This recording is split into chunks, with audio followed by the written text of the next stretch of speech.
veículo da cura, né, é um princípio bíblico. E esse princípio bíblico vai lá na sua Bíblia, né? É Salmo 40, versículo 1. E Salmo 40, versículo 1 diz o seguinte: esperei com paciência no Senhor, e Ele ouviu minha voz. Então, esse é um princípio bíblico. O Deus de antigamente, o Deus dos tempos de Jesus, o Deus de hoje, Ele está dizendo para você: olha, é possível sim, espera. E aqui o com paciência tem uma conotação muito interessante. Quando esse com paciência aqui na Bíblia não é aquela paciência de senta e espera, né? Essa palavra paciência, na tradução, na raiz, quer dizer esperei com confiança. Esperei na certeza que Deus vai me ouvir. Esperei confiante de que Deus vai me ouvir. Então essa transformação começa aqui e agora. Não começa em mim, começa em você. Eu não estou te vendendo ilusão. Eu estou compartilhando esperança. E o primeiro ponto, que é uma transformação, é crer, né? É essa transformação, é crer. Fundamento bíblico para isso? Tem? Tem. Qual fundamento bíblico? Esperei com paciência no Senhor. Qual mais? Quando dois concordarem aqui na terra, quando duas pessoas concordarem sobre o que pedir, concordarem aqui na terra e pedirem juntos em concordância, Deus liga no céu. Tá na Bíblia, não sou eu que estou dizendo, é promessa. Tá? Foi isso que aconteceu no caso do meu genro, né? Não eram dois, eram mais que dois, nós estávamos em mais ou menos 10, 12 pessoas, concordando, crendo que Deus poderia fazer. Deus usou médicos? Usou. Deus usou o Phil Parker? Usou. Amém. E ele foi curado. E ele está bem. Já imaginou? Tudo que você fizer dar certo, prosperar? Será que isso é natural? Será que as coisas são assim? É interessante que quando a gente fala de finanças, a gente fala de dinheiro, é muito comum a gente falar da Torá. A Torá nada mais é do que o Velho Testamento da Bíblia Sagrada. A Torá é a Bíblia, a palavra de Deus judaica, é o Velho Testamento. Então, se a gente olha na Torá, né, que tem todo o princípio, todo o fundamento da prosperidade, da gestão de recursos judaico, né, que é muito usado hoje em dia, né, então, e vale, né, são princípios milenares que valem desde o tempo antigo e valem para hoje. A prosperidade é algo natural. Isso não quer dizer que é algo fácil, não quer dizer que é algo óbvio, que é algo que qualquer um tem, mas a prosperidade pela Torá vem de Deus. E daí, vamos dar uma olhada. Se a gente olhar nos patriarcas, né? Começa lá atrás, né? A nação judaica, antes de ser nação, mas ela começa lá com Abraão, né? Patriarca. Abraão, agricultor, na época a economia era de agricultura, né? Agropecuária. E Abraão era, né? Se tornou um dos homens mais ricos, mais prósperos do Oriente. Na primeira aula, na nossa primeira palestra, eu falei de Jó também. E você vai ver sempre em comum, né, com esses grandes patriarcas, com esses grandes nomes da história, com esses nomes que ficaram na história da humanidade, serem pessoas que ouvem Deus, que antes de tomar decisões falam com Deus, procuram Deus. Fica a dica, né? A gente pode pensar isso, né? Um dos princípios, quer ver, transbordar, e na verdade esse tema para essa palestra de hoje vem de uma mãe que fala da questão financeira, mas principalmente ela está focando, né, no sucesso financeiro, poder ter sucesso financeiro para abençoar sua filha, para abençoar as gerações da sua descendência. A gente chama isso de transbordar, né? Para transbordar, não é só para ter colostro, não é só para acumular dinheiro, não é só para acumular bens, mas para transbordar na vida dos outros, na vida dos seus familiares. E como empresário, né? Como consultor, Uma das coisas mais fascinantes que eu vejo do trabalho, principalmente da gestão dos negócios, é transbordar, não é só na minha família, é transbordar só para os meus descendentes. Que maravilha a gente ver os nossos negócios prosperando e abençoando as famílias que trabalham conosco, as famílias que colaboram conosco, né? E gerações, inclusive, né? Eu tenho o maior orgulho, o maior prazer nos negócios de café da minha família. Muitas das pessoas que trabalham conosco são netos das pessoas que trabalharam com meu avô, são filhos das pessoas que trabalharam com meu pai. Hoje, né, a gente já tem pessoas que trabalham com a atual geração, comigo, com os meus irmãos, né, e já tem filhos vindo aí nas próximas gerações. Então, a prosperidade pode ser, inclusive, e deve ser geracional. Olha que legal. Mas isso é invenção do Carlos? Isso é ideia do Carlos? Não, é ideia de Deus. Então a Bíblia nos mostra isso a partir da Torá. Mas será que isso é só na Torá? É só no judaísmo antigo?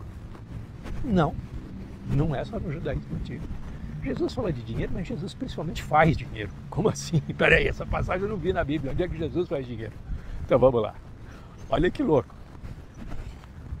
Jesus é convidado para um casamento, inclusive é o primeiro milagre de Jesus, né? Transforma água em vinho. Ele está lá no meio de gente rica, uma festança, uma semana de festa. É uma festança. E vinho, abundância de comida, fartura, etc. E acaba o vinho. Não teve problema nenhum, né? Jesus foi lá, não pensou em dinheiro, não pensou em nada. Acabou o vinho, vamos transformar essa água em vinho. Mas que vinho que Jesus transformou, né? O mestre lá, o chefe falou, mas peraí, falou pro noivo, né? Pô, cara, que coisa que você fez aqui? Porque todo mundo serve o melhor vinho no começo da festa, depois tá todo mundo bêbado, o pessoal já nem sabe mais o que tá bebendo, e aí bota um vinho pior. Mas você não, você está servindo o melhor vinho agora aqui no final da festa. Se a gente for falar um melhor vinho, né? E ele fez uma talha de vinho, 200 litros de vinho, né? Então você pensar uma talha de vinho, né? Um peramanca, um barca velha, um bordeaux, nós estamos falando de vinho aí de R$1.000, R$2.000, R$3.000, uma garrafa, né? Mas você pensa uma talha de vinho, nós estamos falando de $100.000. Jesus faz isso assim, não tem importância, não tem significância para ele o valor. Está resolvido, pronto, aí o vinho, e ainda mais surpreendeu, o melhor vinho.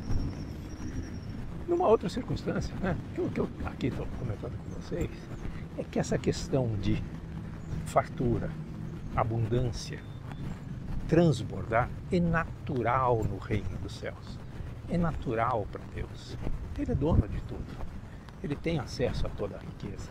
Ele tem acesso a todo o ouro, a toda a prata, né, ao nióbio, a tudo que tem, né? Então, para Deus, essa é uma questão natural. E falam para Jesus, não, mas ô Jesus, você está aí, você não paga imposto não? Eu pago sim. Fala para o discípulo dele, vai lá, entra ali no mar ali, né? Pega um peixe, vai lá na boca dele, ele tira uma moeda de ouro. Né? Fala, pronto, vai lá, paga o tributo lá. Então ele tem acesso, né? Para ele nem é uma questão de milagre, é saber aonde está o recurso. É saber como acessar o recurso. Então a gente vai ver isso nas muitas histórias da Bíblia. E a minha pergunta é, e para a tua vida, para a minha vida? Eu vou contar histórias da minha vida também, testemunhos meus. Mas como é que essa história de tratar com dinheiro, como é que a gente pode prosperar? Como é que podemos principalmente transbordar? O mais legal do dinheiro ou dos recursos é transbordar. Na primeira aula eu falei que a oração mais eficiente é a oração que a gente faz pelos outros. No dinheiro também. O dinheiro mais abundante, mais multiplicador, mais eficiente é o dinheiro que a gente investe nos outros e não nos nossos, né? A Bíblia fala nosso mero prazer, nosso mero querer. Não, fala o dinheiro mais abundante, o dinheiro mais frutífero é o dinheiro que a gente investe em benefício dos outros. E isso vale. Então, para a pergunta, né, dessa mãe que perguntou, me mandou uma pergunta de que ela queria prosperar e ela quer prosperar, para investir na vida da filha, em estudos, em carreira profissional. Faz todo sentido, né? Faz sentido para mim. Eu já tenho filhos adultos, né? Mas claro que eu quero que a prosperidade que Deus me dá chegue nos meus netos, quem sabe nos meus bisnetos, né? Que eles possam ter essa visão, principalmente essa visão de que prosperidade é dom de Deus. Então, de novo, pessoal, eu não estou aqui falando como religioso e muito menos como autoridade eclesiástica. Eu estou falando de igual para igual com você. Eu sou um cidadão comum, eu sou marido, 40 anos de casado, tenho filhos, tenho netos, tenho meus negócios, graças a Deus, bem-sucedidos, tenho contas a pagar, tenho contas a receber, mas sou um cidadão comum, igual a você. Né? Já falei isso para vocês, embora eu seja doutor, embora eu seja autor de livro, embora eu seja consultor de negócios, né? Com uma carreira extensa, aqui isso não tem a menor importância. Aqui, no meu Sócio é Deus, a importância do que eu compartilho com vocês são princípios de Deus, são princípios bíblicos e são, né, o que eu tenho vivido, o que eu tenho visto. Então isso eu tenho maior prazer em fazer e a maior alegria em fazer. Então, quando a gente pensa agora em prosperidade, olha só o segredo da prosperidade. Se a gente pudesse falar assim, quer prosperar? Trabalhar vai fazer parte disso. Se esforçar vai fazer parte disso. Se sacrificar não é o que vai fazer diferença. Mas botar foco, botar visão, vai fazer parte disso. Mas quer um segredo transformador? O segredo transformador, a gente pode fazer isso de forma geracional pela vida. Podemos começar lá atrás. Podemos começar com Abraão. O segredo para prosperar é ouvir Deus. O segredo para prosperar é falar com Deus. Tem sentido quando a gente fala aqui, então? Estou falando, olha, o segredo são as 8 formas de ouvir Deus falar. É isso que a gente precisa se desenvolver. É isso que a gente precisa estar atento. Ouvir Deus. Além das 8 formas de Deus falar, né? Os 5 pilares aí da expansão da inteligência espiritual. Pô, tem inteligência espiritual, né, que nem tem inteligência matemática. Quem tem inteligência lógico-matemática não resolve as equações matemáticas, não resolve os problemas matemáticos, não trata com números com facilidade e rapidez e acerta. Então, ter inteligência espiritual é a mesma coisa. Agora, o legal é que a gente pode aumentar a nossa inteligência espiritual. Então, ter inteligência espiritual é quando a gente usa a inteligência espiritual, né? A gente usa a inteligência espiritual para enfrentar problemas, a gente usa a inteligência espiritual para tomar decisões, a gente usa a inteligência espiritual para planejar o futuro, para enfrentar adversidades, a gente usa a inteligência espiritual quando a gente não está conseguindo resolver as coisas com os recursos que nós já temos.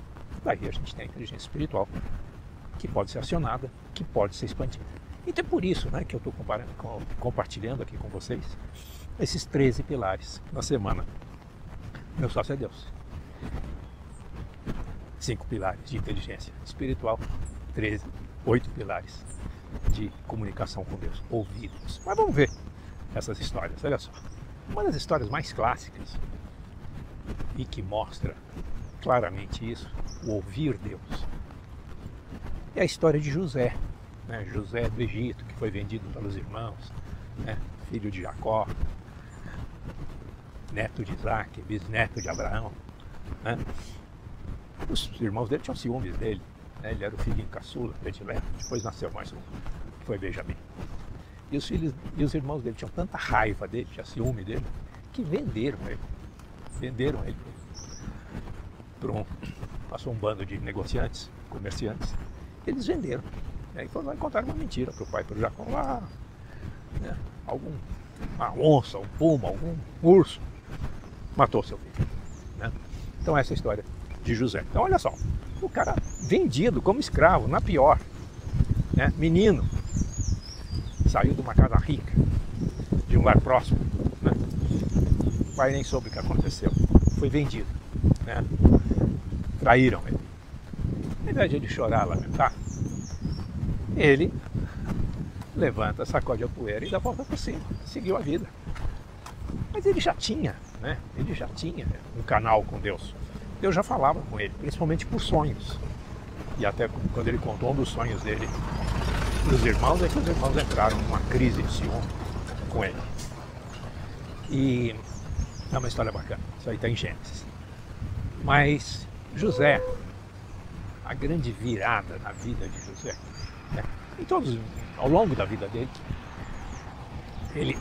o trunfo dele é conseguir ouvir Deus e principalmente interpretar o que está acontecendo, né? Ele tinha esse dom de interpretar, nem de sonhar, ele tinha o dom de sonhar também, mas ele tinha o dom de interpretar sonhos, né?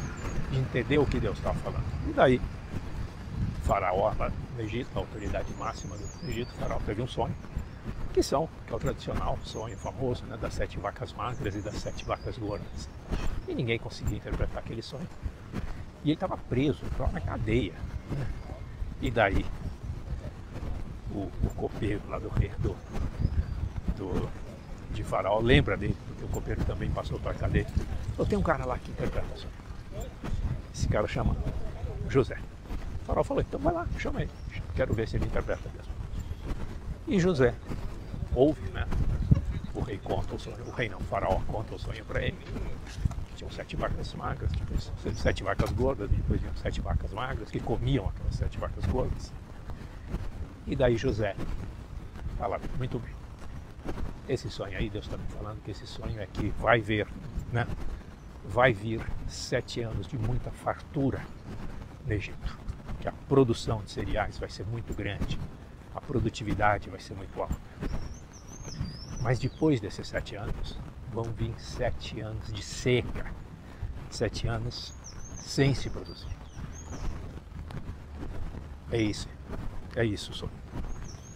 E daí o Faraó falou, bom, mas e daí o que eu faço? E daí José, olha só que legal, ele não só então revelou o sonho, mas Deus deu sabedoria para ele. Falou, José, fala isso. Deu sabedoria para José montar uma estratégia para Faraó. E José falou, olha, Faraó, seguinte, nesses 7 anos que vai ter muita fartura, guarda, enche os silos de cereais, guarda, não gasta à toa, poupa, guarda esse alimento. E quando vierem os 7 anos de seca, de falta de produção, daí você não só vai ter um estoque muito grande que vai dar para alimentar todo o povo do Egito, como esse estoque, esses cereais vão valer muito dinheiro. E daí você vai comprar, você vai vender esses cereais para quem está passando fome. E as pessoas não vão ter dinheiro para pagar. Então elas vão dar suas próprias riquezas, vão dar suas terras, vão dar seus bens para sobreviver, para não morrer de fome. E a Bíblia conta que o Egito passou pela maior prosperidade da história nessa época. Que o Egito virou o reino mais forte do mundo nesses anos. Nos 7 anos de vaca magra, nos 7 anos de vacas magras, né? Nos 7 anos de falta. Então olha só que sensacional. Um sonho, uma palavra de sabedoria que Deus revelou para José, tornou José também o cara mais importante do Egito depois de Faraó. E tornou um dos caras mais prósperos da história depois de Faraó, que era o próprio Estado. Então veja bem, o que custou para Deus fazer isso? Nada. O que custou? José teve que fazer um sacrifício, teve que fazer um esforço, teve que pular 7 ondas? Não. José ouviu Deus. Simples assim.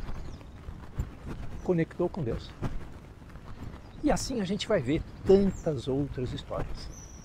Gente que não era nada, prosperou muito.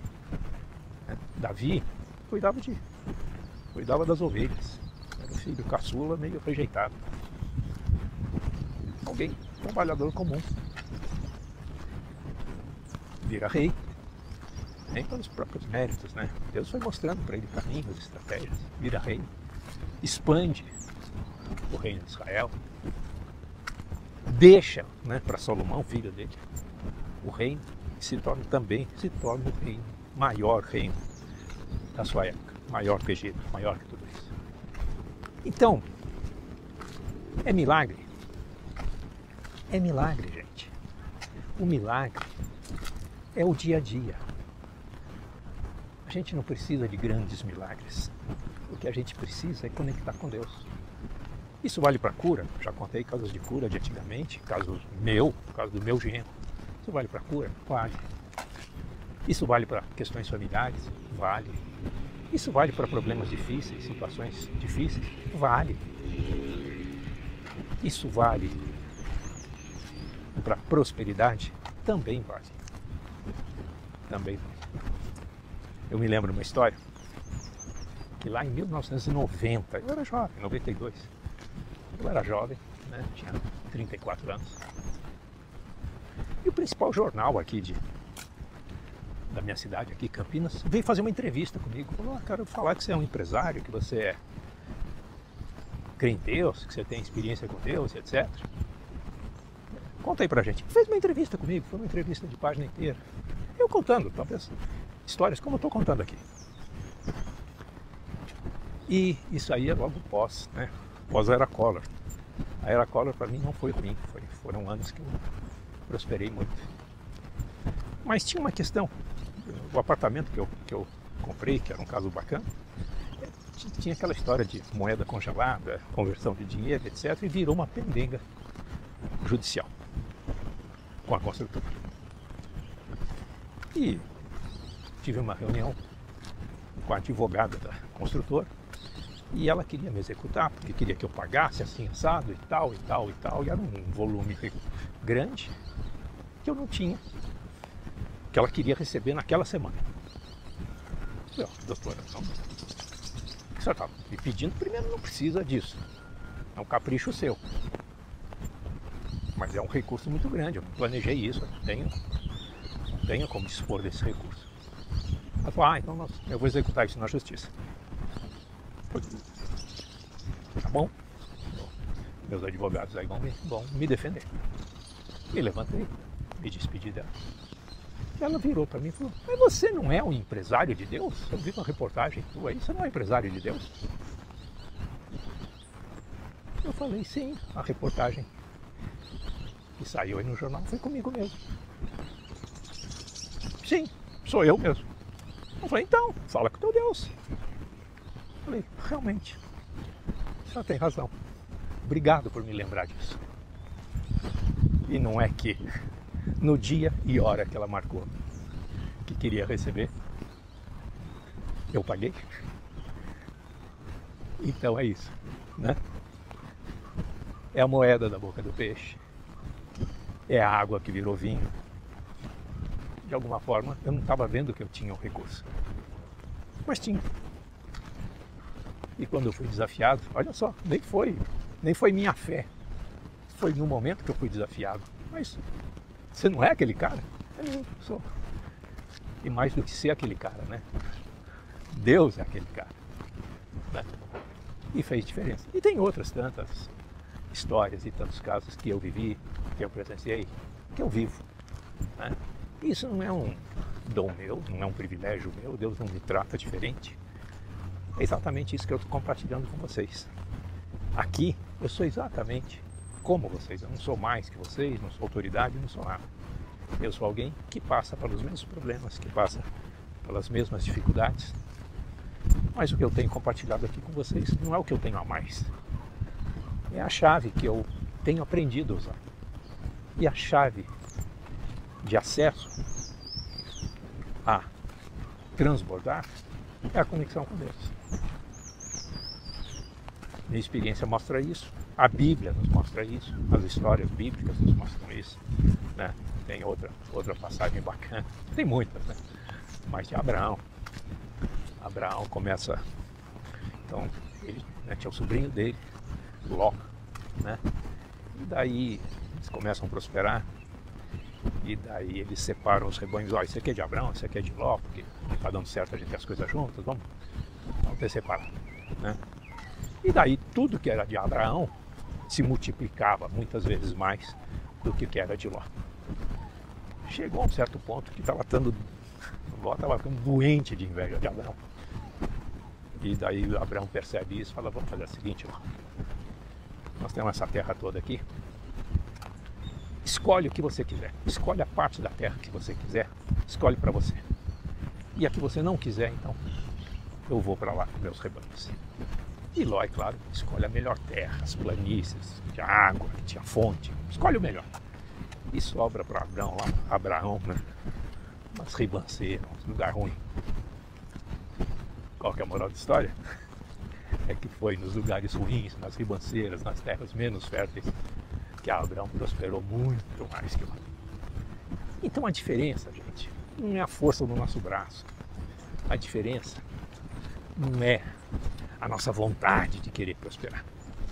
A diferença quer fazer diferença no seu, quer transbordar na vida dos seus filhos, quer transbordar na vida dos seus colaboradores, quer transbordar, viver com abundância.